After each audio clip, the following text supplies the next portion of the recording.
switch ko kasi sinubukan ko na paano ko gagawin. Kasi nung shooting, galing din ako Batang Quiapo. Ewan ko, magpapakarin, masyadong religious ako ngayon, pero nanaligan talaga ako na tulong mo ko, nag-pray talaga ako kasi yung character ko din, madali naman kasi sa galaw lang o sa salita.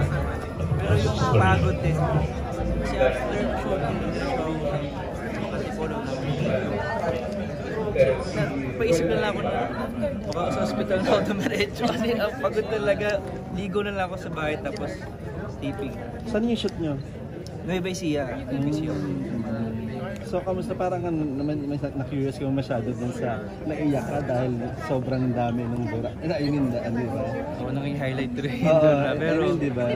Kasi talaga yun nagpagising sa akin na bigla ko nawala sa character. Napikon ka ba, honestly? Nung una? Oo, parang gano'n. Ano reaction mo? Hindi mo napikon kay Kuya Mon. Hindi mo napikon kay Kuya Mon. Napikon ako sa sarili ko na abot ako yung trabaho ng ganito. Nawala yung character ko talaga at that moment. Pero yung naramdaman ko, narinig ko, si Kuya Mon nagda-dialogue sa akin, narinig ko may umiiyak sa paligid. Binalik ko lang din. Tapos yung nilabas ko lang din yung pressure nga doon na sa iyak ko. Hindi naman ako pinapayak ng director. Actually, second day, third day ko pa lang nun. Pero nakatulong po sa akin yun para na ma-establish na ikaw nga si Father Well pag nandito ka. I mean, bago nagsimula, hindi mo in-expect na ganun kadami. Anong reaction after ng eksena? Nag-sorry ba sa isip mo? May ganun. Bago kasi mangyari din yung pelikula, expect ko na magiging madugo. Pero hindi ko expect na magiging matataon yung sarili ko. Hindi ko expect na abot sa mas nadurog yung puso ko at that moment pag nag-shooting. Si Kuya Mon naman, sa totoo lang, nag-thank you po ako Kuya Mon. Nag-thank you kami sa Isitesa kasi Montalfiado na yun. Gusto ko, sabi ko lagi ko nakakasama ko siya sa event. Kuya Mon, sana magka-work tayo kahit ano lang, saglit lang. Pero ngayon, kami pa yun talagang main. Asal sa feeling, kaya sabi ko, Kuya Mon, gawin natin. Ganun pala siya. Kasi expect ko, si Kuya Mon, tahimik lang, di siya yung parang nakikipag-usap. Pero nabaliktaran. Sobrang collaborative. So, para skip, nakisync kami, nagkukwento kami sa tent na, maganda nga ito, gawin kayo natin ito.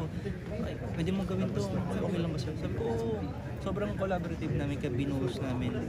Doon sa eksena na yun, doon nag-start.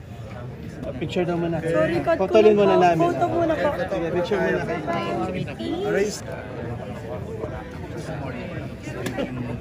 Sabi ko nga po, tagal kong hindi naging bida sa isang project. Kaya, na nakuha ko to, ibibigay ko lahat. Kasi baka di naman ulit baka yun na lang ulit Pero, bigyan nun, yun nagkatiwalaan ako. Kaya, thankful ako sa Bainsar Media Production kayo. Direct sa Sir. So, paano mo pinagandaan itong napakabigat na role na to? Pinagandaan ko siya una sa physical. And then sa boses ko, naging problema namin ni Direk Romel kasi yung boses ni David, buo parang kontrabida si Father Romel, siya soft-spoken siya. Asmakoy, ayun ang naging problema ko pala. Hindi ko na mabalik yung asmakoy ko, paano magsalita. Kaya yung pag nag-usap kami ni Direk Romel, tapos mag-excite na kami, sabihin sa akin, ayun Koy, paano kami pag-usap? Yan lang. Ito, ang taas, di ba? Mataas. Yan lang. Pero pag excite na, biglang lumalaki, biglang buo. Dahil kay, sabi ko yun talaga struggle ko. Hanggang matapos yung film, kaya sabi ko, narikulong mo talaga. Yun. Maki aside sa sa dura na experience, aside dun sa yung mga tortured scene, kamusta? Yung totoong sampal daw, kumbaga. Kamusta? Ako, sa totoo lang po, as an actor, excited ako sa mga nasasaktan ako. Space na. Gusto ko nasaktan ako, hindi dahil gusto kong masaktan ng katawan, dahil gusto ko maramdaman kung ano yung ginagampanan. Every stunt na hanggat maaari, ako gagawa, sige. Kasi gusto mo naman yung gagawin to. Ito, kasabihan ko sa sarili ko na yung mga pasa, mga sugat, gagaling naman yan. Pero pag nakuha na yan sa isang pelikula, basta kaya na yan. part mo pa yung ibibigay lahat. Yun lang yan para sa akin. Pero totoong nasaktan ka. Nasugatan, mga ganun. Totoo lang, may mga pasa, may mga pictures ako na pasa. Ayoko lang magpakaawa sa social media, pero masakit talaga. Isa pa yung ihi. Anong kwento mo? Ano yung kwento yung about ihi? Ihi mo na lang kayo sa ihi ng ibang tao. Kasi eksena doon, hinihiyan ako ng mga abusayaf. Kasi nakunan yun. Ay, hindi pa yun nakukunan. Ang nakunan yung tapos na. Kapag kaya ko, Hindi ko maramdaman, hindi ko ma-feel po direct na ano pa yung pakaramdam na naiiyak. Sabi ko direct, what if kaya sabitin ko yung sarili kong iiyak. Sabi ko, nag-try lang ako, pumayag si direct. Sabi ko, pumayag na. Suggestion mo yan. Inaano ko sa headset. Tapos pumayag si direct naman, nakakatawa. Tapos gumilid ako, nagkuha ako sa bote. Tapos nakakatawa din. Ang humingi lang pasensya sa mga other cast kasi hindi pala alam nila Kuya Alex. Tapos nung nilalagay na sa akin ganyan, sabi ni Kuya Alex, ang galing no? Parang ang galing na timpla ng art dip no? Amoy na, pati amoy na. Ay, hindi nila alam. Hindi nila alam. Tapos ako naka-in-character na, di ko naman, sorry Kuya Alex, di yata nasabi. Alam ko kasi nasabi. Si Alex yung kumihisay sa scene. Hindi po, yung mga busaya. Kumbaga, ano lang, tauhan ko ng mga... Pero amoy talaga. Kasi ano yun. Kasi, actually may t-shirt yan, pinapirmahan pa sa akin ng mga ano eh, ng walang wardrobe. maramdaman. Gusto mo ba talaga maramdaman? Kasi, hindi naman din talaga karaniwan nagagawa sa isang torture. Baga, yun din pala gusto namin makuha ni Kuya Mon. Gusto ko, hindi pala nakikita sa ibang pelikula. Yun yung gusto namin. Eh, siyempre, parehas kami yung baliw o ano man, aktor.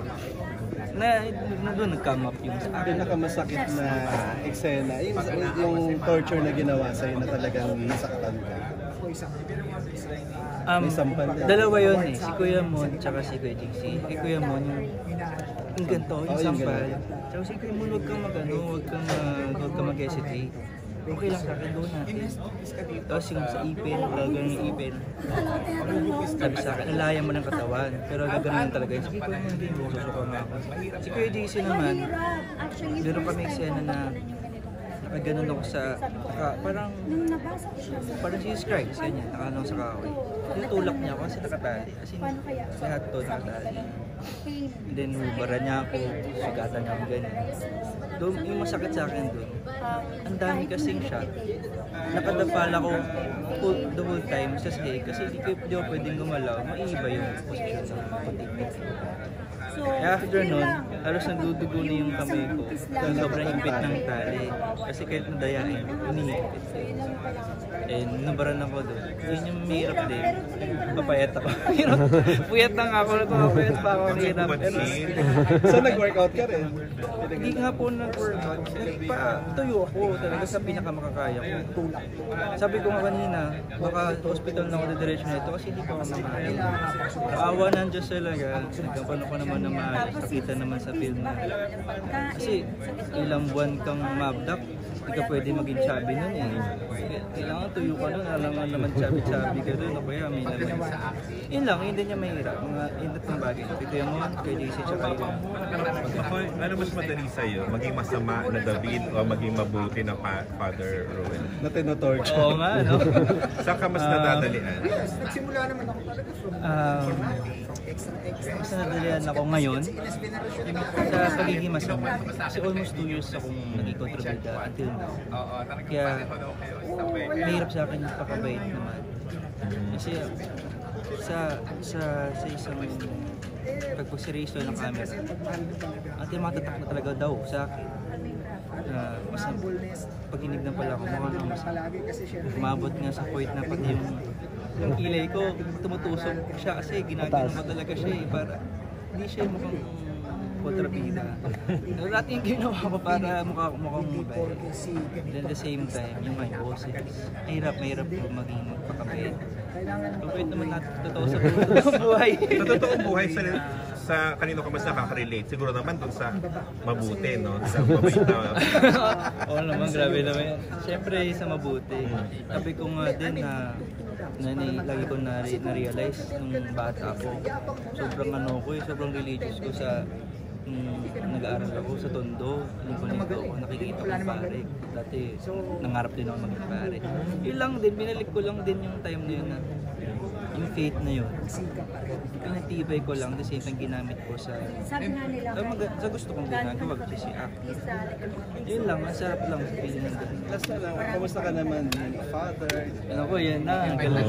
Diba? Pagdating sa project, tapos Because of your busy schedule, kumbaga, di ba? kasi iba din naman po, basta sa yun naman po, lagi ko naman din sasabi sa inyo. Mas okay ako ngayon kasi mas nasa sarili ko confidence. Meron ako. Sa invite na lang, invite last Last, Sige, ako talaga, alam naman ng invite na lang dito. Hello po, Inday Name po. Sana mapanood nyo itong March 5 po sa mga cinema. Katid po doon ng director na si Direk Cesar Soriano, director by Luis, and hatid po ng Great Star Production and tulong din ng Viva. Thank you. last na lang may tanong na si Alan. Last lang kay Alan. Fairness, mukha kang pare. Makoy, kamusta kay Nady? Naku, yan. Sa amin na lang po yun. Next time na lang. Okay. Pero salamat. Salamat. Okay, thank you. Good luck! Thank you, thank you. Pag-read lang, happy birthday Rachel and Castro.